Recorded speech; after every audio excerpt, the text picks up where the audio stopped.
That track you were just listening to is a song called Spell Temple, and it's something that I wrote years ago on the Game Boy using LSDJ. I used to play it live a lot at the chiptune gigs I would put on or whatever, and I've always wished that I had kind of recorded it a bit better because I didn't really quite have as much knowledge about music production and stuff back then as I do now. One of the things about the track that makes it interesting for me and also quite difficult to record, or at least the way that I used to record Game Boy tunes, is that it was the first track I'd used polyrhythms on.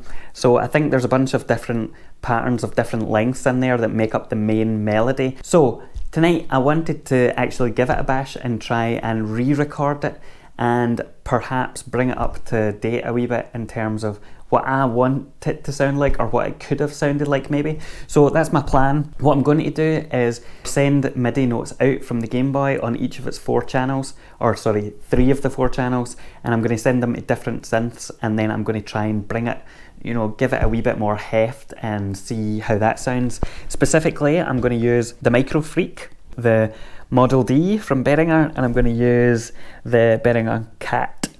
Each of these will be playing one of the tracks. The 4th track on the Game Boy is the noise channel, and I use that for drums and stuff. So for drums, I'm not going to sequence it from the Game Boy. I'm going to sequence it using my MPC, which is over here, because I can make much better drum sounds with that.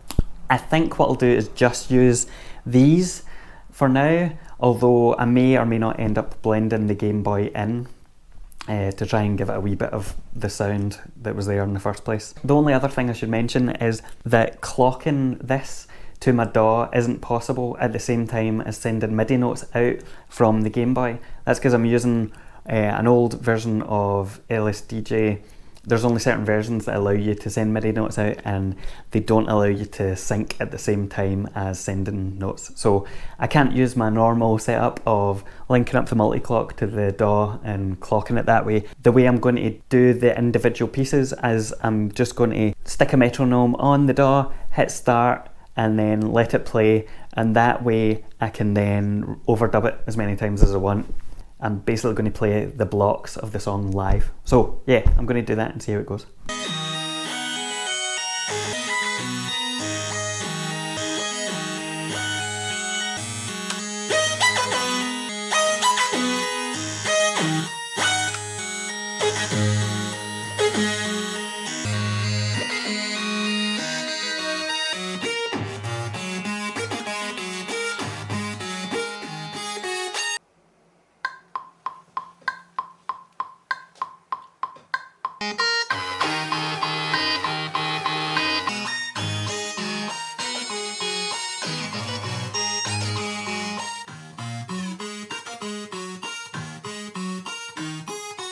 I've spent a bit of time now getting everything set up and recording the various parts. I had a bit of trouble getting everything working the way I wanted because I forgot that when you sequence MIDI from the Game Boy, the notes, there isn't a note off in the same way that you might expect. So you can't use the ADSR of your synths properly unless you send manual note off commands within LSDJ. Or at least that's been my problem. So I've had to go through and I've had to insert manual kill points on each note where I want the envelope to drop off or release, if that makes sense. Probably not, but anyway, it took a wee while because otherwise the synths were just stuck on all the time and I didn't have the dynamics that LSDJ did, or the track within LSDJ did. The other problem is that the Game Boy only has one effects track, so I can only send MIDI notes out on that effects track, and that means that a lot of the slides and stuff that I had in the original Game Boy track aren't going to be present because obviously I can't really send the MIDI note out and send a CC out or whatever at the same time. To get around that, what I've done is I've also recorded the original Game Boy tracks individually, and I'm going to layer them up on top or below of the synthesizers that are in there, because there's a lot of character in the original Game Boy sounds, and especially the drums, which I didn't think I was going to keep at all, but actually they kind of give it a bit of the character to the track. They offset the kind of nice sloping interweaving things with their kind of crushed up drum sounds. So that's what I've got, and it sounds pretty good, but I'm going to record drums now, and hopefully that'll tie everything together. After that, I'll probably add on a load of effects and see how that goes, but aye.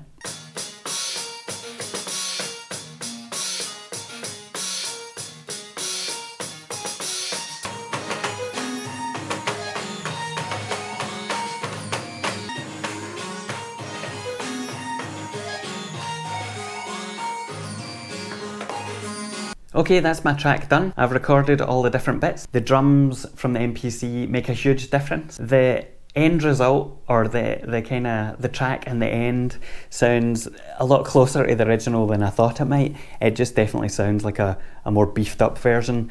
I had kind of thought that the synths would play the major part here, but actually the Game Boy really does give the sound to the song, so I've really leaned heavily on the original Game Boy sounds, but just made them sound a lot better than they did. I also didn't add a lot of effects. I just put a wee bit of reverb and a wee bit of compression on there because there's too much going on in the track, and so whilst I thought I might have to throw in a bunch of effects and make it more interesting, actually I didn't, and I'm pleasantly surprised with how it's gone. So I'll play the track now and you can hear, you know, what it sounds like. Oh, one other thing actually, the track does sound a wee bit different because melodically I couldn't do the slides as I mentioned on the synthesizers in the same way, so there are some notes in there that are a wee bit different from the original, and it changes the character enough to make it, you know, a song in its own right.